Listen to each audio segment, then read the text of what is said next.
राजा Raghuvanshi murder कांड में बताया जा रहा है कि सोनम जो उसकी पत्नी है उसी ने उसका मर्डर किया है, जिसके बाद इसमें ये बात जुड़कर आई कि देवास निवासी जितेंद्र रघुवंशी नामक एक व्यक्ति का नाम भी जुड़ा है।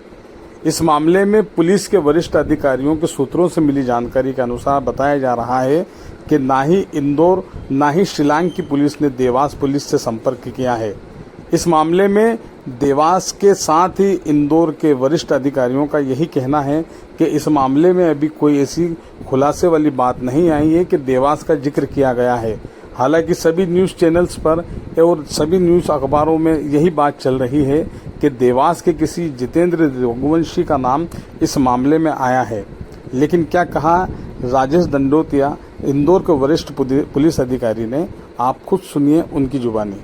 शिलांग वाले मामले में अभी तक क्या अपडेट है? शिलांग पुलिस यहाँ पर आई थी और इनके द्वारा इन्वेस्टिगेशन की गई थी। उनकी टीमें लगातार यहाँ पर काम कर रही थी। उनकी टीमों के द्वारा क्राइम ब्रांच के साथ मिलकर एक संयुक्त ऑपरेशन चलाया गया था, जिसमें 4 संदिग्धों को हिरासत में लिया गया था। उनसे पूछताछ के बाद स्ट्रॉन्ग एविडेंस मिलने के बाद शिलांग पुलिस के द्वारा उनको गिरफ्तार किया गया और उनका ट्रांजिट रिमांड 7 दिन का लेकर कल रात्रि में इंडिगो फ्लाइट से शिलांग की टीम रवाना हो गई और शिलांग पहुँच भी गई है। नहीं, इस तरह की कोई भी ऑफिशियली अनऑफिशियली किसी प्रकार की इन्फॉर्मेशन इंदौर पुलिस के साथ शेयर नहीं की गई है। शिलांग पुलिस यहाँ पर इंदौर में कितने दिन रुकी और क्या-क्या? ये 3 दिन रुकी थी और उनके द्वारा इन्वेस्टिगेशन पॉइंट ऑफ व्यू से सारी चीज़ें उनके द्वारा कलेक्ट की गई हैं। इन्वेस्टिगेशन के दौरान उनके द्वारा 4 संदिग्धों से पूछताछ की गई थी, जिसमें कि 4 को आरोपी बनाया जाकर उनकी ट्रांजिट रिमांड लिया गया है।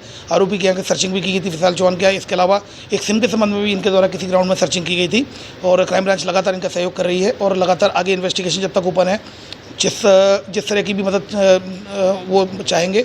Police commissioner Santosh Singh sir के निर्देशानुसार ये सारी चीज़ें कोऑपरेशन चल रहा है, कोऑर्डिनेशन भी चल रहा है और DCP crime branch Rajesh Tripathi sir, इसके नोडल ऑफिसर, वो लगातार कोऑर्डिनेशन में है, कम्युनिकेशन बनाए हुए हैं। किसी प्रकार की अगर मदद होगी हर संभव मदद की जाएगी। सर, जितेंद्र रघुवंशी का कोई नाम आया उसके देवास के जो करंट अकाउंट्स? इन्वेस्टिगेशन का सोल पार्ट चूँकि शिलांग पुलिस का है, उनकी ऑलरेडी एसआईटी बनी हुई है, वो लगातार इसमें इन्वेस्टिगेशन कर रही है। पहली बात। दूसरी बात, ट्रस्टेड और अनऑफिशियल या ऑफिशियल किसी भी सोर्स से किसी प्रकार की इस तरह की इन्फॉर्मेशन इंदौर पुलिस के पास नहीं है। सर, सोनम 3 दिन इंदौर रुकी थी, सब इस तरह की कोई भी ऑफिशियल अनऑफिशियल इन्फॉर्मेशन नहीं है, पर अगर इस तरह की कोई भी इन्फॉर्मेशन शिलांग पुलिस के द्वारा वेरिफिकेशन के लिए अगर इंदौर पुलिस के साथ शेयर की जाती है तो जैसा कि मैंने बताया, right from the very first day लगातार हम कॉपरेशन में पूरी मदद की जाएगी इन्वेस्टिगेशन में। सोनम जो राज के साथ में 2 दिन रुकी थी यहाँ किराए के मकान में, वहाँ पर भी सर्चिंग की गई? देखिए, जैसा कि मैंने बताया, अगर इस तरह का कोई पॉइंट ऑफिशियली आता शिलांग पुलिस जरूर शेयर करती, क्योंकि शिलांग पुलिस आरोपी किया गई थी। लगातार हर क्षण इंदौर की क्राइम ब्रांच उनके साथ थी और अगर वो इस तरह से अगर इस तरह का पॉइंट आता ऑफिशियली और इसको वेरीफाइड किया जाता तो निश्चित रूप से क्राइम ब्रांच की टीम भी साथ में होती। अभी ऑफिशियली इसको हमारे साथ शेयर नहीं किया गया है। परिवार के ऐसे बयान आ रहे हैं कि जितेंद्र रघुवंशी नाम जो हवाले का। देखिए, ऑफिशियली हमारे पास इस तरह की कोई जानकारी नहीं है।